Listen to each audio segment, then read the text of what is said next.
नमस्कार श्रोताओं, आप सभी का मेरे चैनल श्री जी में बहुत बहुत अभिनंदन है। कल हमने रामायण के बारे में पढ़ा था, आज हम उससे आगे चलते हैं। तुलसीदास जी कहते हैं कि श्री रघुनाथ जी के नाम के दोनों अक्षर बड़ी शोभा देते हैं, जिनमें से एक छत्र रूप रेफ से और दूसरा मकार मुकुटमणि रूप से सब अक्षरों के ऊपर है।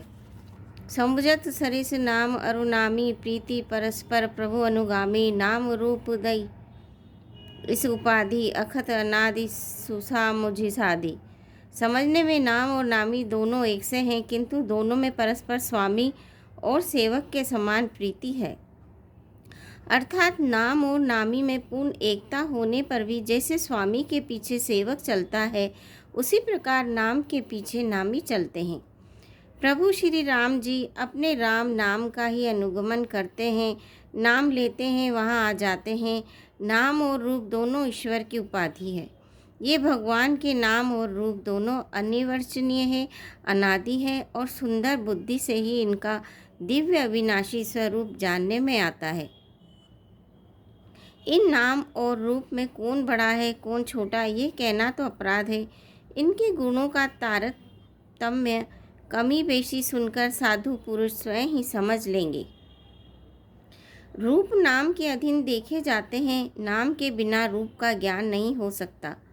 कोई सा विशेष रूप बिना उसका नाम जाने हथेली पर रखा हुआ भी पहचाना नहीं जा सकता, और रूप के बिना देखे भी नाम का स्मरण किया जाए तो विशेष प्रेम के साथ वह रूप हृदय में आ जाता है।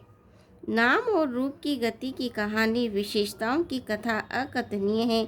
वह समझने में सुखदायक है, परंतु उसका वर्णन ही नहीं किया जा सकता। निर्गुण और सगुण के बीच में नाम सुंदर साक्षी है और दोनों का यथार्थ ज्ञान करने वाला चतुर दुभाषिया है। श्री तुलसीदास जी कहते हैं, यदि तू भीतर और बाहर दोनों ओर उजाला चाहता है तो मुख रूपी द्वार की जीव रूपी देहली पर राम नाम रूपी मणि दीपक को रख। सच ही कहा है, राम नाम लेने से अंदर और बाहर के दुख दोनों ही समाप्त हो जाते हैं। ब्रह्मा के बनाए हुए इस प्रपंच दृश्य जगत से भली भांति छूटे हुए वैराग्य मुक्त योगी पुरुष इस नाम को जीव से जपते हुए तत्व ज्ञान रूपी दिन में जागते हैं और नाम तथा रूप से रहित अनुपम अनिर्वचनीय अनाम में ब्रह्म सुख का अनुभव करते हैं। जो परमात्मा के गूढ़ रहस्य को, यथार्थ महिमा को जानना चाहते हैं, वे जिज्ञासु भी नाम को जीव से जपकर उसे ज्ञान लेते हैं। लौकिक सिद्धियों के चाहने वाले यथार्थी साधक लो लगाकर नाम का जप करते हैं और अणिमादि सिद्धियों को पाकर सिद्ध हो जाते हैं। संकट से घबराए हुए आर्त भक्त नाम जप करते हैं तो उनके बड़े भारी बुरे बुरे संकट मिट जाते हैं और वे सुखी हो जाते हैं। जगत में चार प्रकार के यथार्थी, धनादि की चाह से भजने वाले, आर्त यानी संकट की निवृत्ति के लिए भजने वाले, जिज्ञासु जो भगवान को जानने की इच्छा से भेजने वाले, ज्ञानी भगवान को तत्व से जानकर स्वाभाविक ही प्रेम से भजने वाले राम भक्त हैं, और चारों ही पुण्यात्मा पाप रहित और उदार है। चारों ही चतुर भक्तों को नाम ही आधार है। इनमें ज्ञानी भक्त प्रभु को विशेष रूप से प्रिय है। यूँ तो चारों युगों में और चारों ही वेदों में नाम का प्रभाव है, परंतु कलयुग में विशेष रूप से है। इसमें तो नाम को छोड़कर दूसरा कोई उपाय ही नहीं है। भागवत में भी यही बताया गया है कि कलयुग में जो अधिक से अधिक नाम जप करते हैं और सत्संग कीर्तन करते हैं, वो वैसे ही भवसागर से पार हो जाते हैं। जो सब प्रकार की भोग और मोक्ष की भी कामनाओं से रहित और श्री राम भक्ति में रस में लीन है, उन्होंने भी नाम के सुंदर प्रेम रूपी अमृत के सरोवर में अपने मन को मछली बना रखा है। अर्थात वे नाम रूपी सुधा का निरंतर आस्वादन करते रहते हैं, क्षण भर भी उससे अलग नहीं होना चाहते। निर्गुण और सगुण ब्रह्म के दो स्वरूप हैं। ये दोनों ही अकथनीय, अथाह, अनादि और अनुपम है। मेरी सम्मति में नाम दोनों से बड़ा है। जिसने अपने बल से दोनों को अपने वश में कर रखा है। नाम का बहुत ही महत्व है। कहने का मतलब ये है, सज्जनगण इस बात को मुझ दास की ठिठाई या केवल काव्योक्ति न समझे। मैं अपने मन के विश्वास, प्रेम और रुचि की बात कहता हूँ। निर्गुण और सगुण दोनों प्रकार के ब्रह्म का ज्ञान अग्नि के समान है। निर्गुण उस अप्रकट अग्नि के समान है जो काठ के अंदर है परंतु दिखती नहीं, और सगुण उस प्रकट अग्नि के समान है जो प्रत्यक्ष दिखती है। तत्वतः दोनों एक ही हैं, केवल प्रकट और अप्रकट के भेद से भिन्न मालूम होती है। इसी प्रकार निर्गुण और सगुण तत्व एक ही है।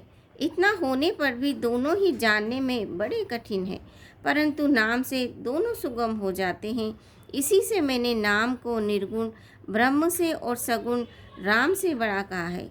ब्रह्म व्यापक है, एक है, अविनाशी है, सत्ता, चैतन्य और आनंद की घन राशि है।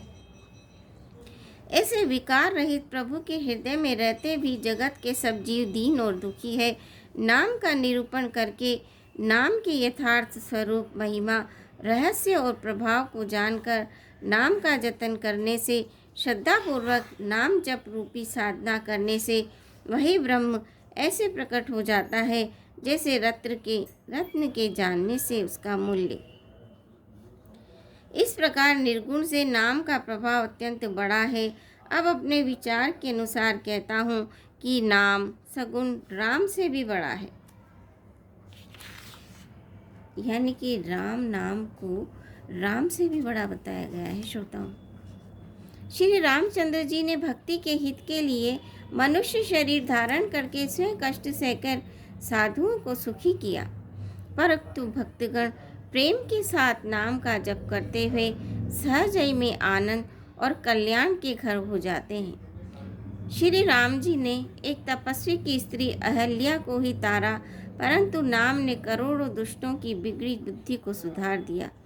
श्री रामचंद्र जी ने ऋषि विश्वामित्र के हित के लिए एक सुकेतु यक्षी की कन्या ताड़का की सेना और पुत्र सुबाहु सहित समाप्ति की, परंतु नाम अपने भक्तों के दोष, दुख और दुराशाओं का इस तरह नाश कर देता है जैसे सूर्य रात्रि का नाश कर देता है। श्री राम जी ने तो स्वयं शिव जी के धनुष को तोड़ा, परंतु नाम का प्रताप ही संसार के सब भयों का नाश करने वाला है। देखिए नाम की कितनी महिमा है। प्रभु श्री राम जी ने भयानक दंडक वन को सुहावना बनाया, जो बिल्कुल जंगल था उसको भी भगवान ने अपने हाथों से इतना सहेज कर बिल्कुल सुहावना बना दिया। परंतु नाम ने असंख्य मनुष्यों के मनों को पवित्र कर दिया।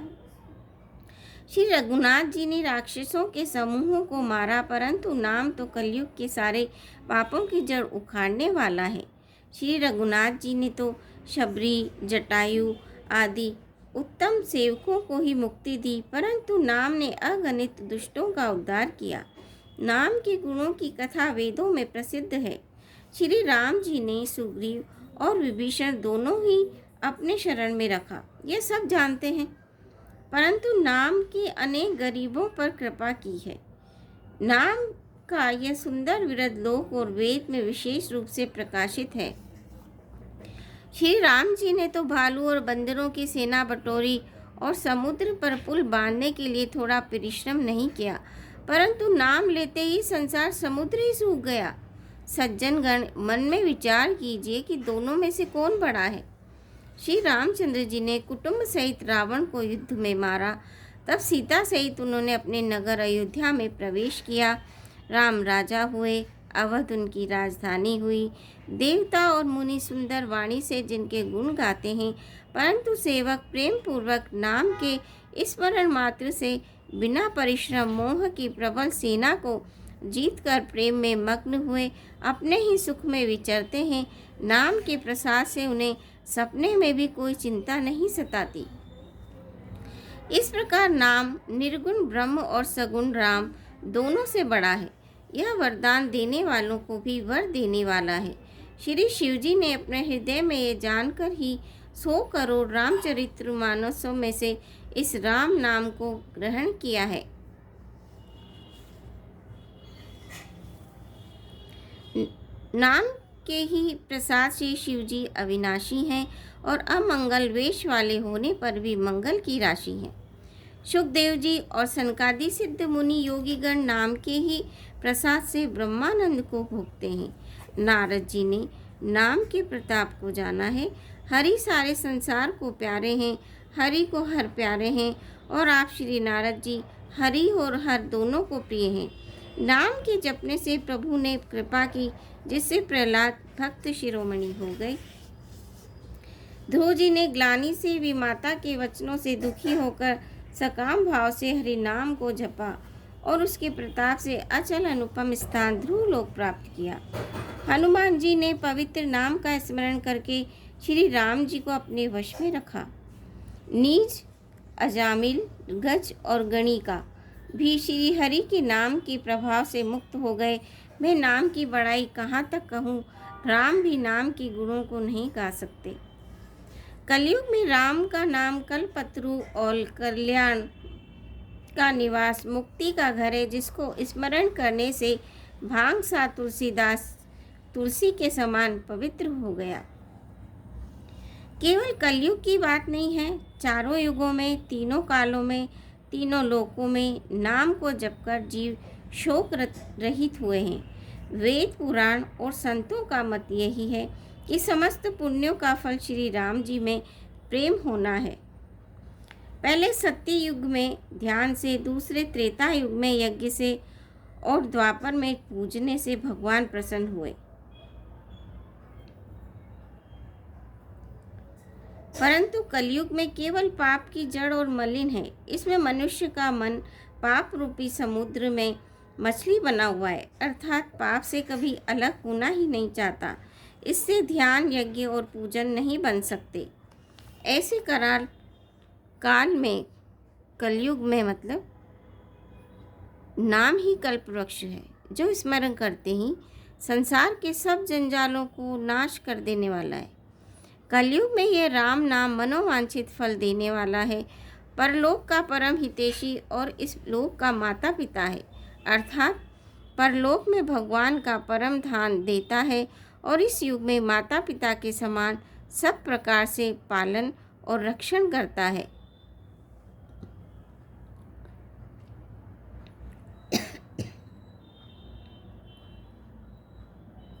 कलयुग में न कर्म है, न भक्ति है, न ज्ञान है, राम नाम ही एक आधार है। कपट की खान कलयुग रूपी काल नेमी के मारने के लिए राम नाम ही बुद्धिमान और समस्त श्री हनुमान जी हैं। राम नाम श्री नरसिंह भगवान है। कलयुग हिरण्यकश्यप है और जप करने जन प्रहलाद के समान है। ये राम नाम देवताओं के शत्रु कलयुगी रूपी दैत्य को मारकर जप करने वालों की रक्षा करेगा। अच्छे भाव प्रेम से, बुरे भाव वैर से, क्रोध से, आलस्य से, किसी तरह से भी राम जपने से 10 दिशाओं में कल्याण होता है।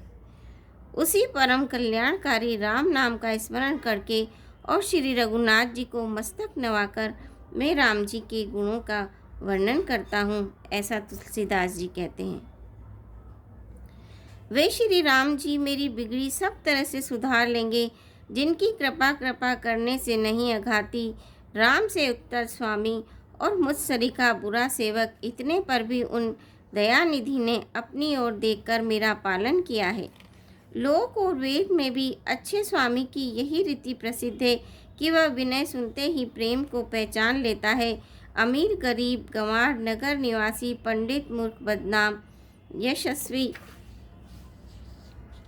सुकवि, कवि, कुकवि, सभी नर नारी अपनी अपनी बुद्धि के अनुसार राजा की सराहना करते हैं और साधु, बुद्धिमान, सुशील, ईश्वर के अंश से उत्पन्न कृपालु राजा सबकी सुनकर और उनकी वाणी, भक्ति, विनय और चाल को पहचान कर सुंदर मीठी वाणी से सबका यथायोग्य सम्मान करते हैं। यह स्वभाव तो संसारी राजाओं का है। कौशलनाथ श्री रामचंद्र जी तो चतुर शिरोमणि हैं।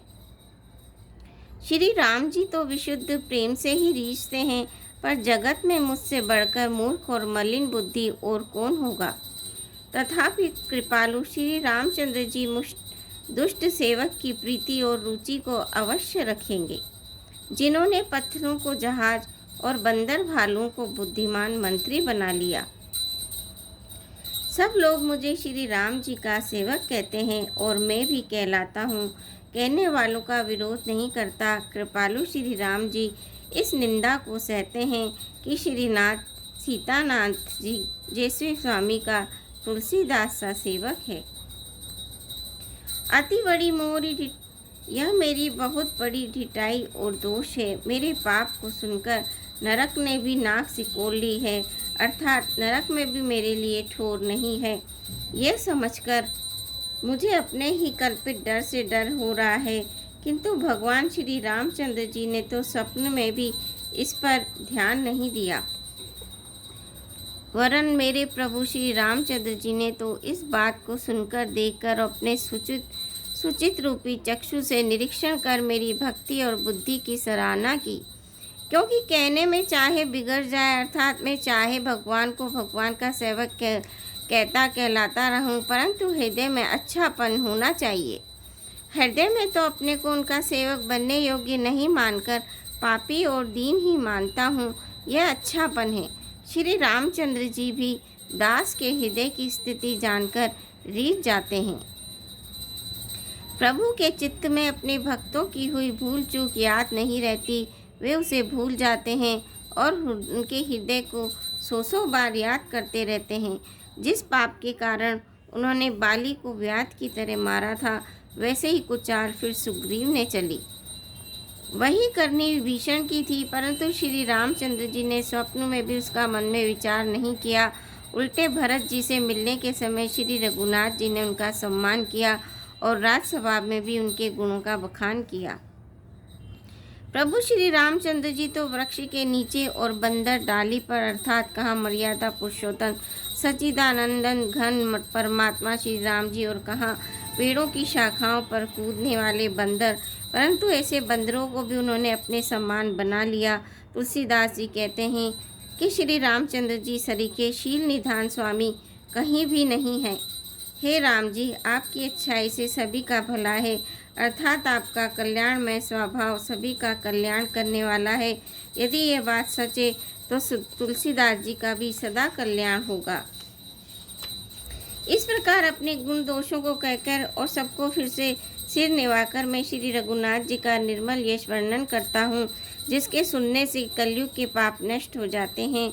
मुनि याज्ञवल्क्य जी ने जो सुहावनी तथा मुनिश्रेष्ठ भरद्वाज जी को सुनाई थी, उसी संवाद को मैं बखान करके कहूँगा। सब सज्जन सुख का अनुभव करते हुए उसे सुने। शिवजी ने पहले सुहावने चरित्र को रचा, फिर कृपा करके पार्वती जी को सुनाया। वही चरित्र शिवजी ने काकभूषणी जी को राम भक्त और अधिकारी पहचान कर दिया। उन काकभूषणी जी ने से फिर याज्ञवल्क्य जी ने पाया और उन्होंने फिर उसे भरद्वाज जी को गाकर सुनाया। वे दोनों वक्ता और श्रोता समान शील वाले और समदर्शी हैं और श्री हरि की लीला को जानते हैं। वे अपने ज्ञान से तीनों कालों की बातों को हथेली पर रखे हुए आंवले के समान जानते हैं। और भी जो सुजान हरि भक्त हैं, वे इस चरित्र को नाना प्रकार से कहते हैं, सुनते हैं और समझते हैं। आज के लिए बस श्रोता हो इतना ही। उम्मीद है कि आप मेरे चैनल को सब्सक्राइब करेंगे, वीडियो को लाइक और शेयर करेंगे। कल फिर सुनेंगे। धन्यवाद।